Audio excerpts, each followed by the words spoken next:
O que é o princípio? O que se entende por princípio? Parece que quando as pessoas leem a palavra princípio na Bíblia, em Gênesis 1, acabam por pensar que o princípio se refere ao princípio da vida, ao princípio da existência. Como se antes do princípio nenhuma existência houvesse. Como se antes dele não existisse absolutamente nada. Mas pode algo dar-se a existir a partir de um nada absoluto? Por certo que não.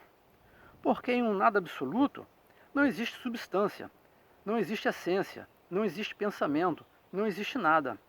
Nem virtual, nem potencialmente capaz de vir a existir. E, portanto, dele nada pode vir e a partir dele nada pode ser criado.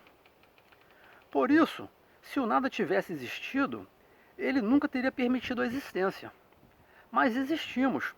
E por isso, porque existimos, o nada não existe e nunca existiu. E o que sempre existiu é a existência. Então você vê o absurdo que é supor que um estado de absoluta inexistência possa gerar um estado de existência? De fato, Gênesis 1 diz que no princípio Deus criou os céus e a terra. Deus, portanto, já existia antes dos céus e da terra, e portanto já existia antes do princípio. Princípio se refere, pois, ao que vem de Deus, e portanto ao que vem depois de Deus, e não, por evidente absurdo, ao princípio de Deus, que Deus não pode ter princípio. Porque se Deus tivesse tido princípio, esse que lhe deu princípio seria Deus em seu lugar. E em não havendo nada para lhe dar princípio, tampouco criou-se ele do nada, porque do nada nada pode ser criado. Então, essa existência que sempre existiu, sem nunca ter tido princípio, sem nunca ter nascido, é Deus que sempre existiu. O que nem sempre existiu foi a nossa existência, porque nós nascemos. E por isso, princípio se refere não ao princípio da existência, ao princípio da vida, mas ao princípio da nossa existência, ao princípio da nossa vida, a partir da vida que é antes de nós, que sempre existiu, que nos fez existir e que é Deus. Deus é a existência que sempre existiu, e que por isso existe e sempre existirá, e que por isso é eterna, e que por isso é Deus. Deus é aquela substância falada, não física, eterna porque é indestrutível, porque é indivisível, infinita porque ocupa completamente todo o espaço sem deixar vazio em nada, viva, que a tudo dá vida e em tudo a sustenta, porque é a própria vida, única e original, porque é a única existência que existe sem ter nascido, e que por isso é a origem e a explicação de todos os sucessivos nascimentos que sem ela e por si sós não se explicam. Consciente, porque provida de consciência, e que por isso um ser, o ser, aquele que perguntado por Moisés no Sinai, autonomeou-se eu sou.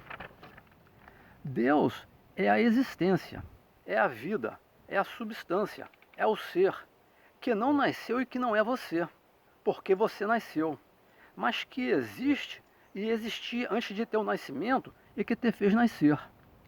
Deus é a existência a qual você deve a tua vida, porque você só tem existência na existência dele, vida na vida dele, porque é ele que tem vida em si mesmo. Deus é a existência, a única consciência, vibração, substância que existia antes do princípio, e que por meio do princípio nos criou a imagem e semelhança dele, uma consciência, vibração, substância qual ele. Mas por que ele, a existência, assim quis? Isto é, o que o motivou a querer criar, a querer dar existência a outras existências, a querer gerar outros seres? Sim, porque ele poderia ter continuado a ser a única existência. O que o fez querer mudar o próprio estado de existência? É que se ele não se tivesse dado, não se tivesse doado à criação, à geração de outras existências, então, por egoísmo, por amor somente a si mesmo, teria continuado a ser a única existência, o único ser.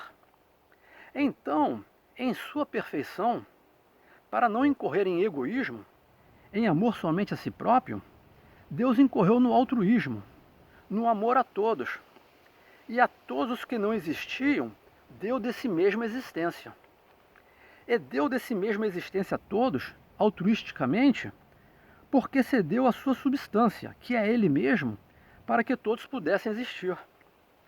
E é por isso que todo genitor cede a sua substância ao filho para ele existir, porque Deus cedeu a sua substância ao filho primeiro, e que o filho foi criado, porque veio da substância de Deus.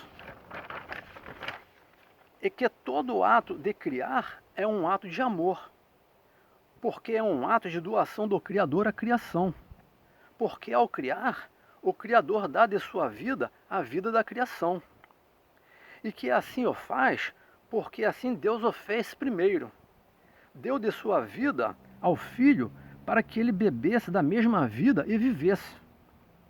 E é por isso que você, que não é o Criador porque você nasceu, nasceu de um ato de amor. E que o amor é a razão da criação. Porque o amor do Criador pela criação nasceu nele antes mesmo dela nascer, para que ele a pudesse criar. E foi assim que nasceu o amor.